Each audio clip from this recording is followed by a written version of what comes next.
నాను నిజంగా ఈ సంవత్సరం మరి ఎన్నో ఒడిదుడుకుల మధ్యలో మనం నడిచాం.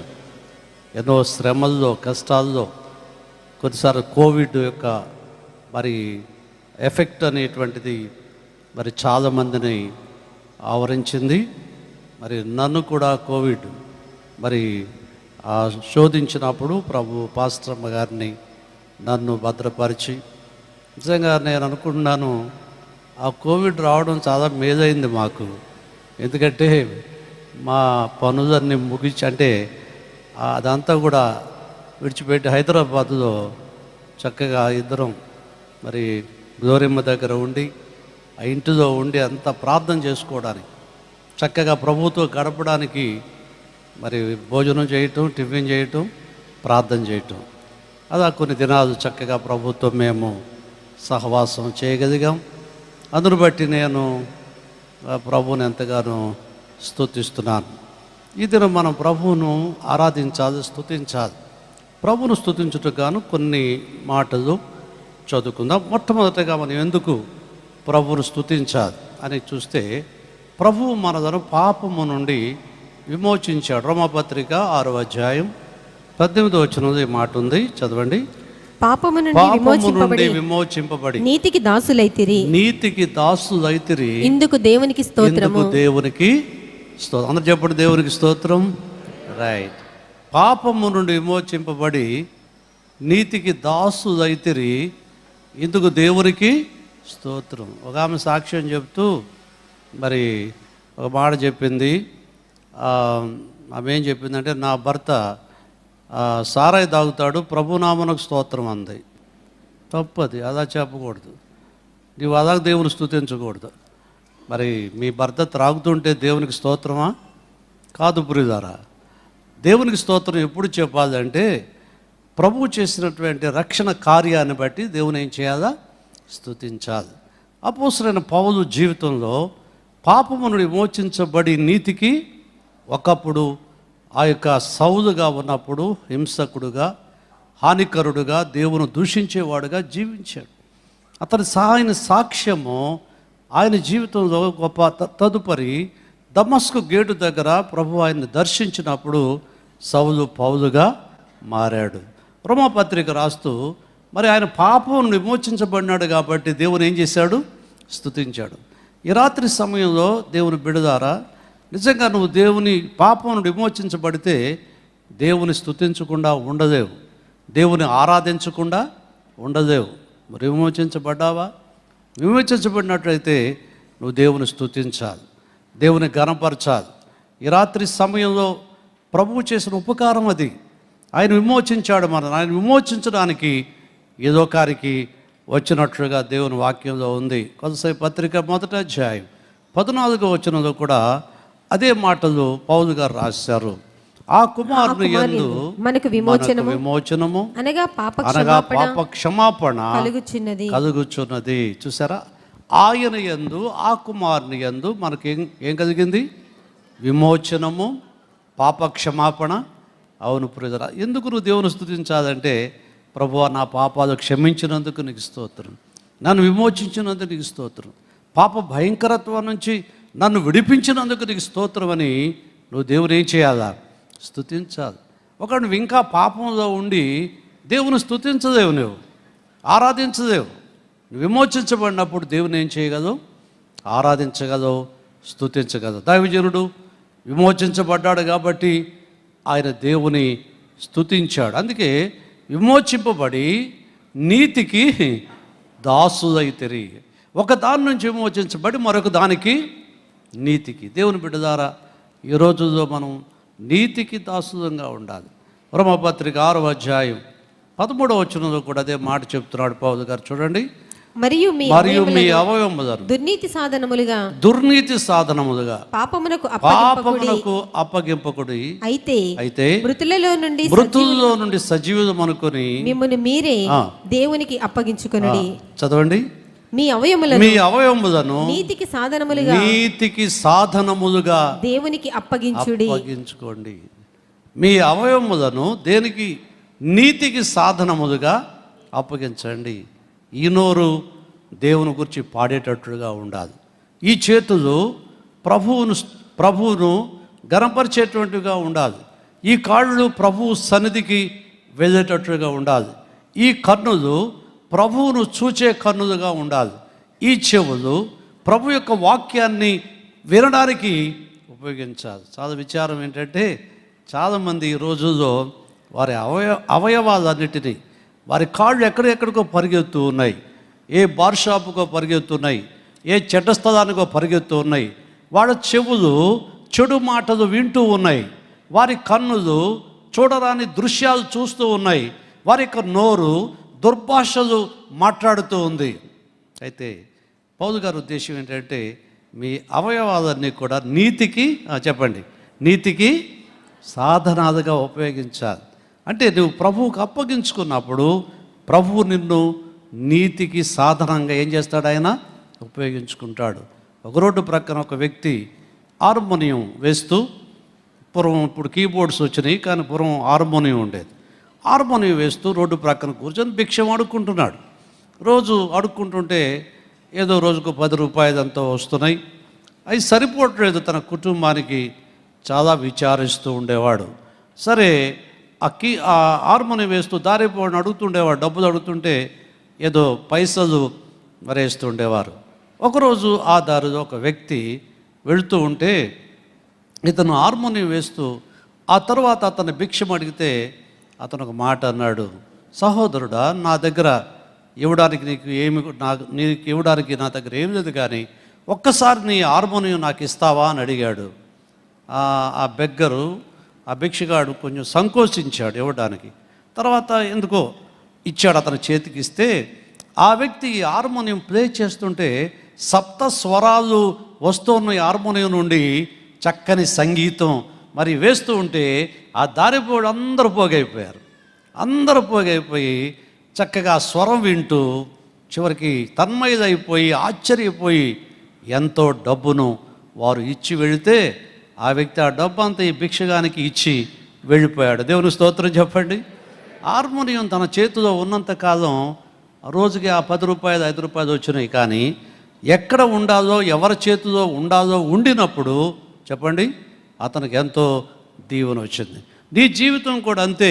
నీ జీవితాన్ని నువ్వు నడిపించుకున్నంత కాలం నీ జీవితం నువ్వు అభివృద్ధి చెందలేవు, ఆశీర్వాదం పొందలేవు. కానీ నువ్వు ప్రభువు చేతిలో పెట్టుకున్నప్పుడు, నిన్ను సృష్టించిన సృష్టికర్తకు నువ్వు అప్పగించుకున్నప్పుడు నీ జీవితంలో గొప్ప ఆశీర్వాదాన్ని పొందుతావు. అందుకే దేవుని యొక్క వాక్యం చెబుతుంది, మనము నీతికి దాసులమైతేమి. ఎందుకు దేవునికి స్తోత్రం. ఇంకా ఈ సమూహంలో ఇంకెవరైనా విమోచించబడకపోతే, ఇంకా ఈ నూతన సంవత్సరాన్ని ఎదుర్కొనే లోపలే మీ హృదయాన్ని ప్రభువుకి ఇవ్వండి.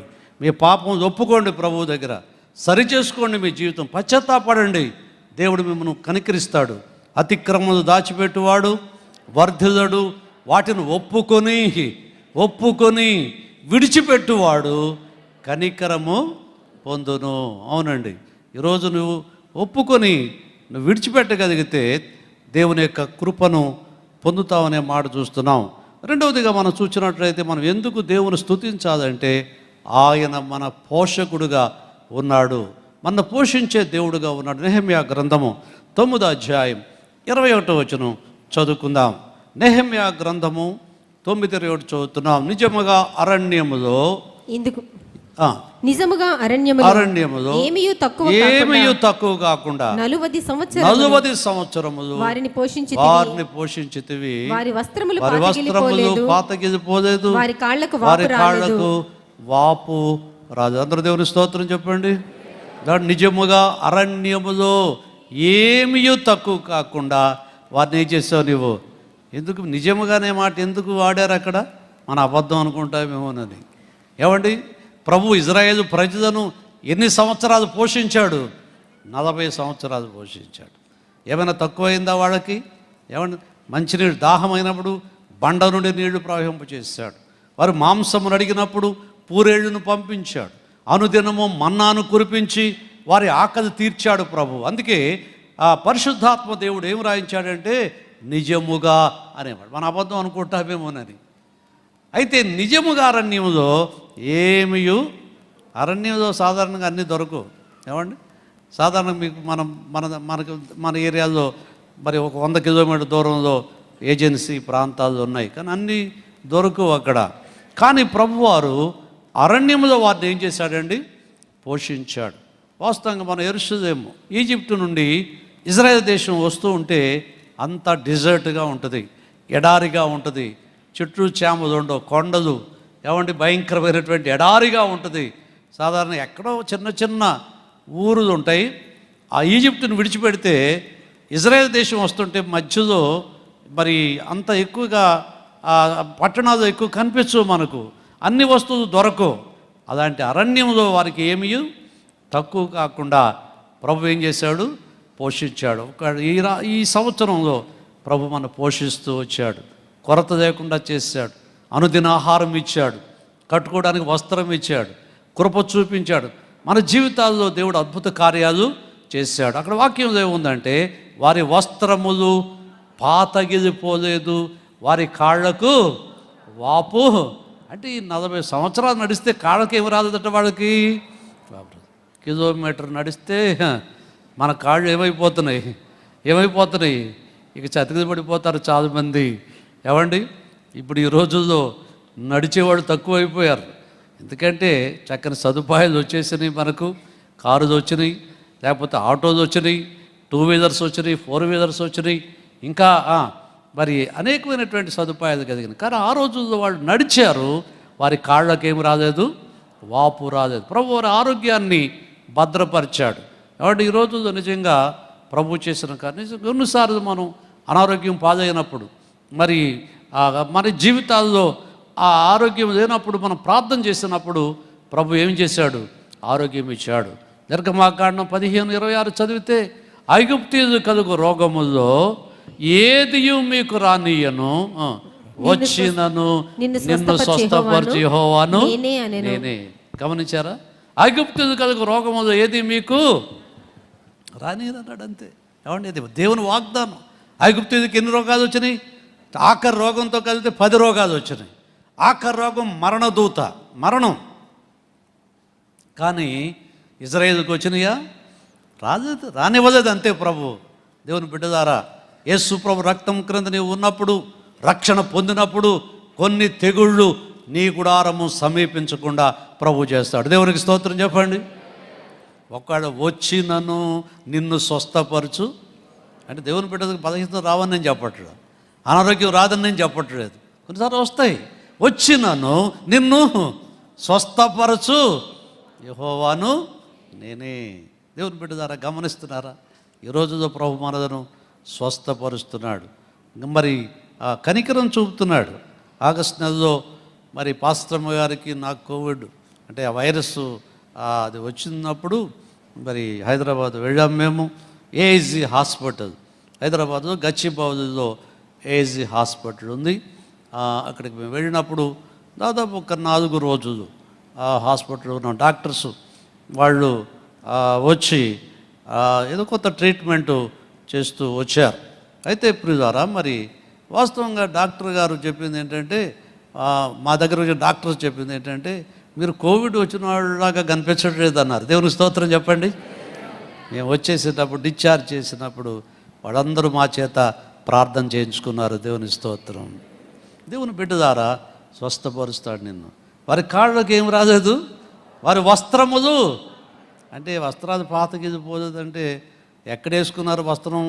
వాడు ఐగుప్తు దేశం చేసుకున్న వస్త్రం ఎన్ని సంవత్సరాలు ఉంది? ఇప్పుడు కూడా మనకు అలా ఉంటే ఎంత బాగుంటుంది అంటారు? 40 సంవత్సరాల దాకా ఒకేసారి ప్యాంటు షర్ట్ ఒకటే ఉంటే పాతగిపోకుండా ఉంటే ఇక బట్టల షాపులతో పని లేదు ఇక. సరే, దాని అర్థం ఏంటంటే వాళ్ళు వేసుకున్న వస్త్రము నూతన వస్త్రము. దేవునికి స్తోత్రం. రక్షణ వస్త్రము అది పాతగిపోలేదు. దేవుడు ఆ రీతిగా నేను భద్రపరుస్తాడు. పోషించేటువంటి దేవుడు. అందుకే నీతిమంతులు నేను ఒకప్పుడు మరి దావీదు గారు అంటున్నాడు, నీతిమంతులు విడవబొట్టు కానీ వారి సంతానము భిక్ష మెత్తుడు కానీ నేను చూడలేదు. ఒకప్పుడు చిన్నవాడినై ఉంటిని, ఇప్పుడు ముసలివాడినై ఉన్నాను. ఈ కాలం అంతటిలో నీతిమంతులు విడవబడలేదు, వారి సంతానము భిక్షమెత్తలేదు. దేవునికి స్తోత్రం. ఎందుకు? పోషించాడు ప్రభు. కొన్నిసార్లు మనం మరి కృంగిపోతాం. నన్ను ఎవరు పోషిస్తారు, నాకెవరు సహాయపడతారు అని కృంగిపోతాం కొన్నిసార్లు. అయితే ప్రభువు నిన్ను ఆశ్చర్యకరంగా పోషిస్తాడు. ఏదైనా పోషించలేదా? ఎక్కడ పోషించాడు? కెరీతు వాగు దగ్గర కాకుల చేత పోషించాడు. కాకులు ఉదయం సాయంకాలం అతనికి మాంసమును రొట్టెను. దేశమంతా కరువు ఉంది. దేశమంతా కరువుతో బాధపడుతున్నారు. వర్షాలు లేవు, మంచు కూడా కురవనటువంటి పరిస్థితుల్లో దైవజనుడితో ఏలియాతో ప్రభు అన్నాడు, ఏలియా నువ్వు పోయి కెరీతు వాగు దగ్గర దాగాడు. కెరీతు వాగు యేసు ప్రభువుకు సాదృశ్యంగా ఉంది ప్రియులారా. నువ్వు ప్రభువు చాటును దాక్కోగలిగితే నీ ఆహారము నీ దగ్గరికి వస్తుంది. దేవుని స్తోత్రం చెప్పండి. అరణ్యంలో సింహానికి ఆకలి ఉండదట. సింహము మృగరాజు, దానికి ఆకలి ఉండదు. ఎందుకు ఉండదు? ఆకలి ఉండదంటే ఆకలి ఉండదని కాదు, దానికి ఆహారం దాని ముందుకే వస్తుంది. సింహం చాలా సోమరి జంతువు చెప్పాలంటే. ఎప్పుడు నిద్రపోతూ ఉంటుంది. బాగా నిద్రపోయేది ఏదంటే సింహమే. అంటే ఆ నిద్ర ప్రశాంతతతో కూడిన నిద్ర, అంతేగాని ఇంకో రకం కాదు. నెమ్మదిగా ఉంటుంది. దానికి భయం ఉండదు. ఇక ఏదో వచ్చి తన్ను మరి చంపుతుందేమని భయం ఉండదు సింహానికి. అవి చక్కగా నిద్రపోతాడు. ఆకలేసినప్పుడు బయటకు వచ్చి సింహము 4 కాళ్ళు అదిమి పట్టి గర్జన చేస్తుంది. సింహ గర్జన అంటే చాలా సౌండ్ వస్తుంది. పెద్ద బాంబు పేదినట్టు ఉంటుంది. బాంబు పేదట్టు. పాస్టరమ్మ గారు నేను మెడ్రాస్లో మీటింగ్స్కి వెళ్ళి ఆ జూకి వెళ్ళాము ఒకరోజు. జూ ఉంది మెడ్రాస్లో, చెన్నైలో. ఆ జూకి వెళ్ళి మేము ఇలా చూస్తున్నాం, అన్ని జంతువులని అన్ని పక్షులు చూస్తుంటే మా వెనకాలే ఉంది పెద్ద సౌండ్ అరిచిందండి. నిజంగా గుండె జబ్బున్నవాడు అయితే అక్కడే గుండె ఆగిపోద్ది. వెనక తిరిగి అది బోనులో ఉంది, మరి బయట లేదు. బోనులో పెట్టారు సింహాన్ని. చాలా గర్జన చేస్తే అదిమి ఆ కాళ్ళను భూమికి బాగా తన్ని పెట్టి ఆ తలకాయను భూమికి పెట్టి అరిస్తేనట ఒక పెద్ద గొయ్యి పడిపోద్ది అక్కడ. ఆ సౌండ్కి ఏమవుతుందండి? భూకంపం వచ్చినట్టు సౌండ్కి గొయ్యి పడిపోద్ది అనమాట. ఆ సౌండ్ అంతా అరణ్యం అంతా వినపడుతుంది. అప్పుడు జంతువులన్నీ ఇంకేముంది సింహం వచ్చేస్తుందని అన్నీ పరిగెత్తుకొని చివరికి దాని ముందుకే వస్తాయంట అన్నీ. అప్పుడు సింహము దానికి ఇష్టమైన జంతువును పట్టుకొని చక్కగా తినేసి మళ్ళీ ఏం చేస్తుంది. అది దేవు ప్రభు అన్నాడు, మీరు నా మాట వింటే మీరు సింహ పిల్లలు అన్నాడు. అందరూ దేవుని స్తోత్రం. సింహ పిల్లలు ఆకలిగొని నా దేవుణ్ణి వెదకు వారి కొదువలేదు. సింహ పిల్లలు ఆకలిగొని నా దేవుణ్ణి వెదకు వారి కొదువలేదు.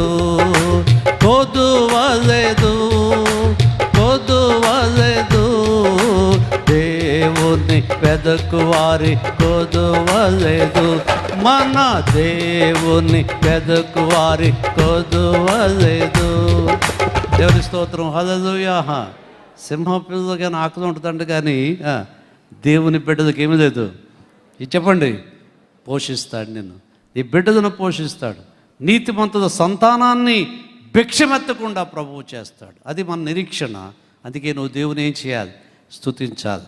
మూడవదిగా మనం ఎందుకు దేవుని స్తుతించాలంటే ప్రభు మనకు కుటుంబాన్ని ఇచ్చాడు కాబట్టి కుటుంబాన్ని బట్టి ప్రభుని ఏం చేయాలా? స్తుతించాలి. సమూయేలు 2వ గ్రంథము 7వ అధ్యాయము 29వ వచనం చదువుతున్నాం. 7:29 చూడండి. దయచేసి నీ దాసుడనైనా నా కుటుంబము నిత్యము ఆశీర్వాదకరముగా ఉండునట్లు దానిని ఆశీర్వదించుము. దావీదు భక్తుడు రాజు అయిన తర్వాత ఆయన దేవుని స్తుతించాడు. ప్రభువా, నా కుటుంబము నిత్యము ఎలా ఉండాలా? ఆశీర్వదించబడాలని దావీదు భక్తుడు దేవుని స్తుతించాడు. దేవుని ప్రార్థన చేశాడు. ప్రియా దేవుని బిడ్డలారా, మనం ఎందుకు దేవుని స్తుతించాలంటే ప్రభుని యొక్క కుటుంబాన్ని ఇచ్చాడు, భార్యని ఇచ్చాడు, ఆ భర్తనిచ్చాడు, బిడ్డలనిచ్చాడు. అందరూ బట్టి నువ్వు దేవుని ఏం చేయాలి? స్తుతించేటువంటి ఒక అనుభవం కలిగి ఉండాలని ప్రభు మాట్లాడుతున్నాడు. ఈరోజు నువ్వు స్తుతిస్తున్నావు ప్రభు. నీ భార్యను బట్టి నువ్వు ప్రభుని ఎప్పుడైనా స్తుతించి, చాలామంది భార్యను తిడుతూ ఉంటారు, దూషిస్తూ ఉంటారు. ఏమండి, నిన్ను చేసుకున్నాకే నాకు ఈ బాధదనం వచ్చేసింది అని ఎంతగానో విమర్శిస్తూ ఉంటారు భార్యను. కొంతమంది స్త్రీలు కూడా అంతే, భర్తను హీనంగా మాట్లాడుతూ ఉంటారు, ఏమంటే అసహించుకుంటూ ఉంటారు. మరి బైబిల్ చెప్పేది ఏంటంటే, ప్రభువు నీకు ఇచ్చిన కుటుంబాన్ని బట్టి ప్రభుని ఏం చేయాలా? దీవించాలి. దావీదు తన ఇంటి వారిని దీవించాడని ఉంది. అదే చూడండి, సమూయేలు గ్రంథము 2వ గ్రంథము 6వ అధ్యాయము 20వ వచనాన్ని చదువుతున్నాం.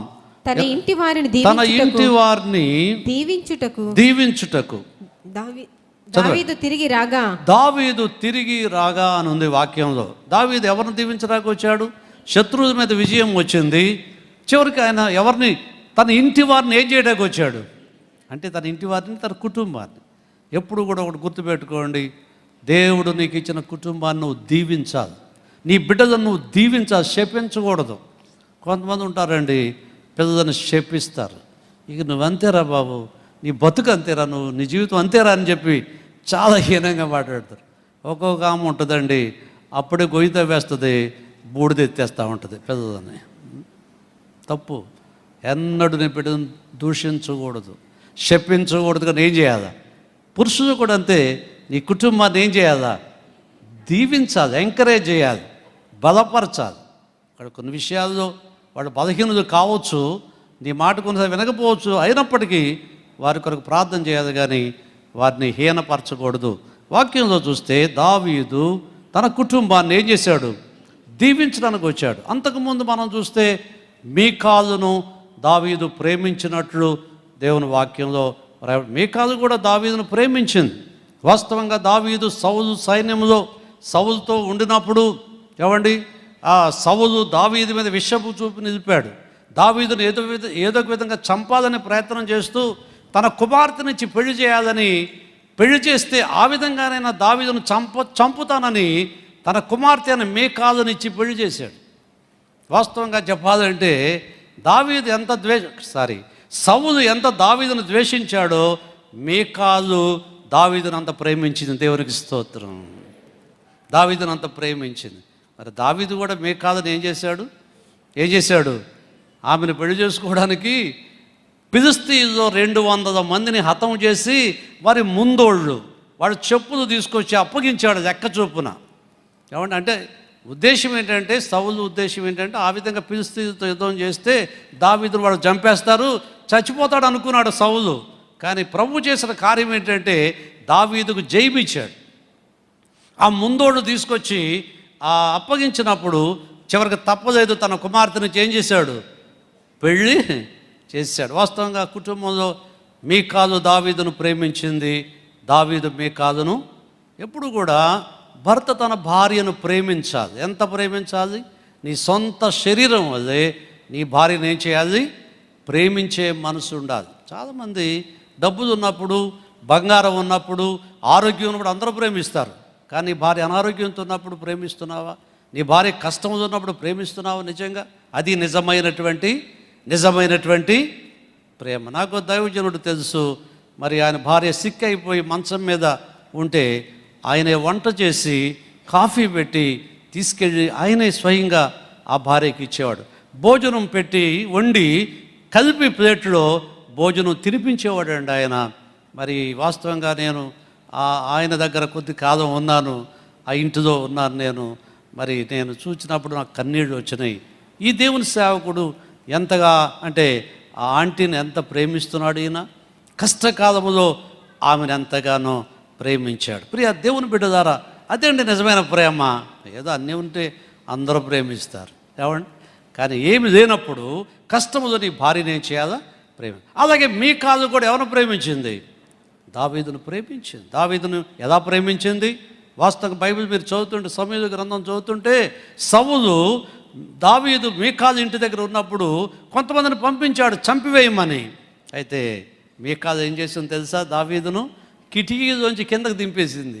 తప్పించుకొని వెళ్ళిపో అని చెప్పి పంపించి గృహదేవతను ఒక దాన్ని తీసుకొచ్చి మేక వెంట్రుకలు తల దగ్గర పెట్టి పండబెట్టింది, అనుమానం రాకుండా.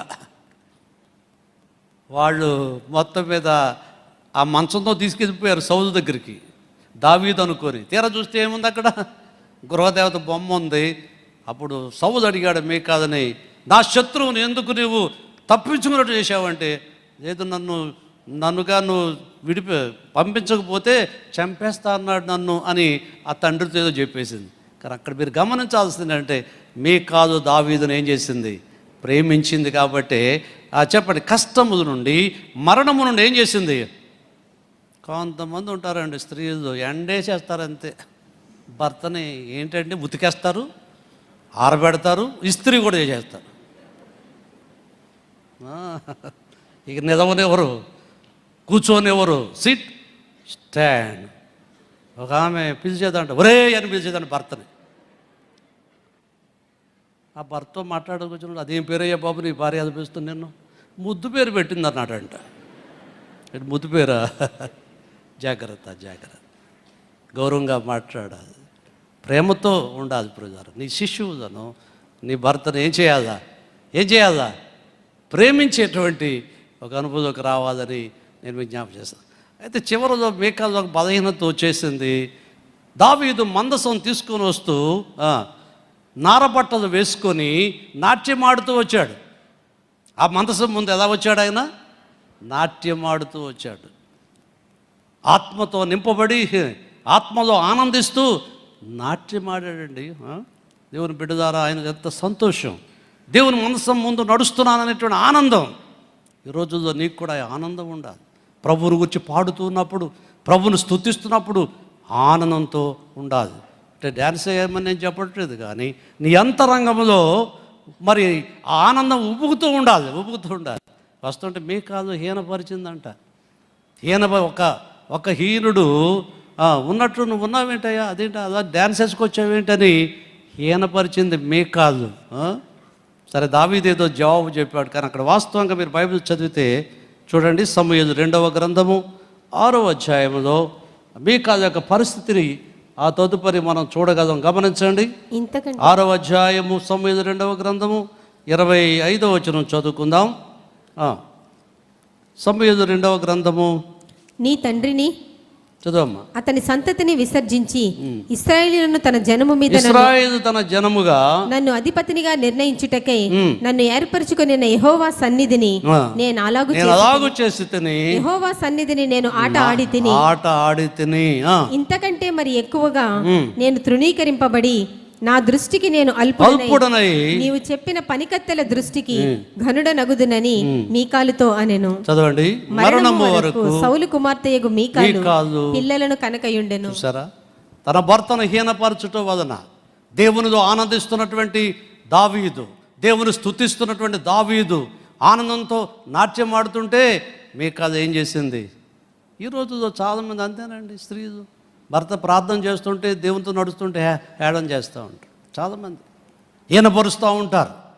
ఈయనపరుస్తారు చాలాసార్లు. జాగ్రత్త, దాని వలన మీకు కాదు మరణం వరకు ఆమెకి ఏం కాలేదట, పిల్లలు కాదు. అలాగే పురుషులు కూడా మరి రక్షణ పొందిన భార్యను హీనపరుస్తారు చాలామంది. ఇంకెంతసేపు ప్రార్థనేనా, ఒక్కసారి కూడా సినిమాకు రానమ్మటి రావట్లేదు నువ్వు అని ఈ రకంగా ఏం చేస్తారు?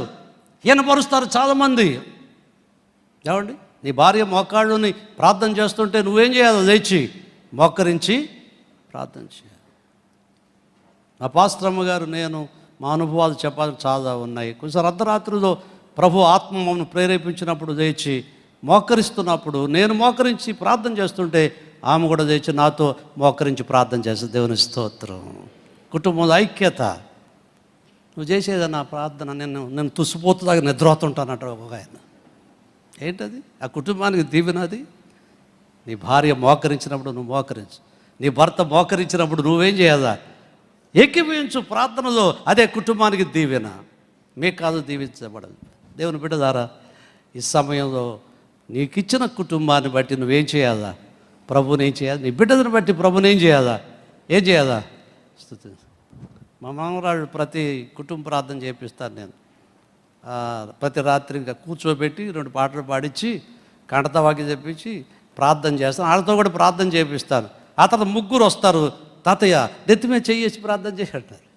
వాళ్ళ ముగ్గురు తల మీద చెయ్యేసి ఏం చేస్తాను నేను? ఏంటి ఆ ప్రార్థన? ప్రభా, ఈ బిడ్డలు ఎదుగుటకు సహాయం చేయి, జ్ఞానం ఇవ్వండి ప్రభా, ఆరోగ్యం ఇవ్వండి ప్రభా అని వాడి కొరకు ప్రార్థన చేస్తాను. దేవుని బిడ్డ ద్వారా నీ బిడ్డ తల మీద ఎప్పుడు చేసి ప్రార్థన చేసావా? వారిని అభిషేకిస్తున్నావా? నీవు తల్లిగా తండ్రిగా నువ్వు అలా చేస్తున్నావా? కొంతమంది ఉదయం జాగిన సుప్రభాతం జాగా తిడతా ఉంటారు. దేవుని బిడ్డ ద్వారా కుటుంబాన్ని బట్టి స్తుతిస్తూ చివరిగా నేను ఒక మాట చెప్పి ముగిస్తున్నాను.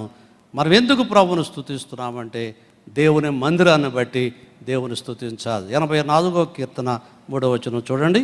84 వచనం, 84వ కీర్తన 3వ వచనం. సైన్యములకు అధిపతి యెహోవా నా రాజా, నా దేవా, నీ మందిరమునందు నివసించువారు ధన్యులు, వారు నిత్యము నిన్ను స్తుతించుదురు. అంతే. ఏమండి, వారు దేవుని స్తుతిస్తున్నారు. ఎక్కడ నీ మందిరమునందు క్రైస్ట్ వర్షిప్ సెంటర్ ప్రభు మనకు ఒక ఈవిగా ఇచ్చాడు. ప్రియులారా, ఒక మాటలో చెప్పాలంటే ఒక మంచి ఆశీర్వాదకరంగా నీకు ఇచ్చాడు, నీ కుటుంబానికి. ఇక్కడ నీ బిడ్డలు ఎదగాలి, ఇక్కడ నీ బిడ్డలు దీవించబడాలి, నువ్వు దీవించబడాలి, నీ భార్య దీవించబడాలి, అభివృద్ధి చెందాలి విశ్వాసంలో. అందుకే ప్రభు ఈ మందిరాన్ని ఇచ్చాడు. కౌరవ కుమారుడు అంటున్నారు, నీ మందిరమునందు నివసించువారు. ఇదొక ధన్యత ప్రియులారా. వారు నిత్యము నిన్ను ఏం చేస్తారు? కౌరవ కుమారుడు దేవుని స్తుతించారు. అందుకే మరణము నుండి ప్రభు వారిని ఏం చేశాడు? తప్పించాడు. కోరహు అయితే తిరుగుబాటు చేసి, దైవజనుల మీద తిరుగుబాటు చేసి భూమి నెరవేర్చి భూకంపం వచ్చి చచ్చిపోయాడు కోరహు. అతనితో 250 మంది చనిపోయారు. కోరహు కుమారుడు చావలేదని బైబిల్లో. ఎందుకు? వారు ఎక్కడున్నారు? దేవుని మందిరంలో ఉంటే భద్రత, క్షేమము, ఆరోగ్యము ప్రభు ఇస్తాడు. ఆయన స్తుతించగలదు, ఆయన ఏం చేయగలవు నువ్వు. అందుకే దేవుని మందిరాన్ని విడిచిపెట్టకూడదు. మనం మాటికి మనం ఎక్కడ కనపడాలి? దావీదు గారు అంటాడు 23వ కీర్తనలో చివరి వచనం, చిరకాలము యెహోవా మందిరములో నివసింపగోరు. చిరకాలం అంటే ఏంటి? 1 సంవత్సరమేనా, లేకపోతే 6 నెలలా, లేక 5 సంవత్సరాలా? బ్రతికినంతకాలం ఎక్కడ ఉంటాను ప్రభు నేను? ఉంటావా? నువ్వు చిరకాలం దేవుని మందిరంలో ఉంటే ప్రభువు కూడా నీతో ఉంటాడు. ఒకరోజు నువ్వు చిరకాలము యుగాలు కూడా ఎక్కడ ఉంటావు? నువ్వు ప్రభువు రాజ్యంలో ఉంటావు. దేవుడు అట్టి కృప మనకు అనుగ్రహిస్తాడు. దేవుని స్తుతిస్తాం, గణపరుస్తాం. కళ్ళు మూసుకోండి, ప్రభుని స్తుతిస్తాం. ఇదిగో నూతన సంవత్సరంలో మనం అడుగు పెట్టబోతున్నాం. దేవా, ఇన్ని ఈవులు మాకు ఇస్తున్నావు. కుటుంబాన్ని ఇచ్చావు ప్రభువా, బిడ్డలను ఇచ్చావు నాయన, లేక నన్ను పాపం నుండి విమోచించావు, నీకు స్తోత్రమని ఒక్క నిమిషం ప్రభువును మనం స్తుతిస్తాం. దయచేసి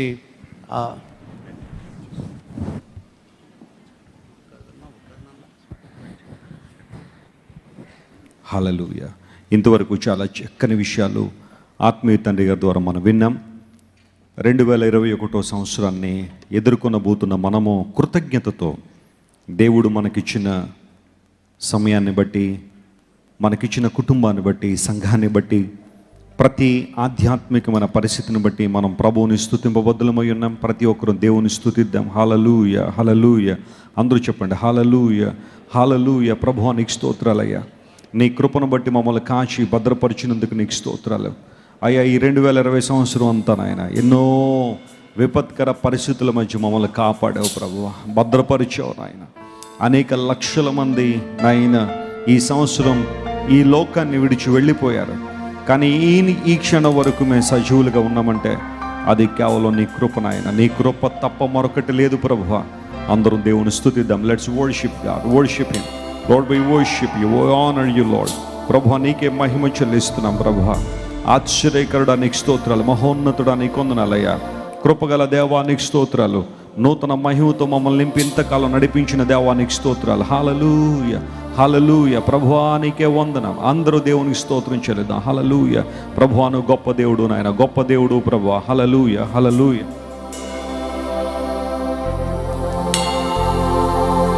దేవా నీకు స్తోత్రాలయ్యా. ఇంతవరకు మమ్మల్ని నడిపించిన విధానాన్ని బట్టి నీకు స్తోత్రాలు.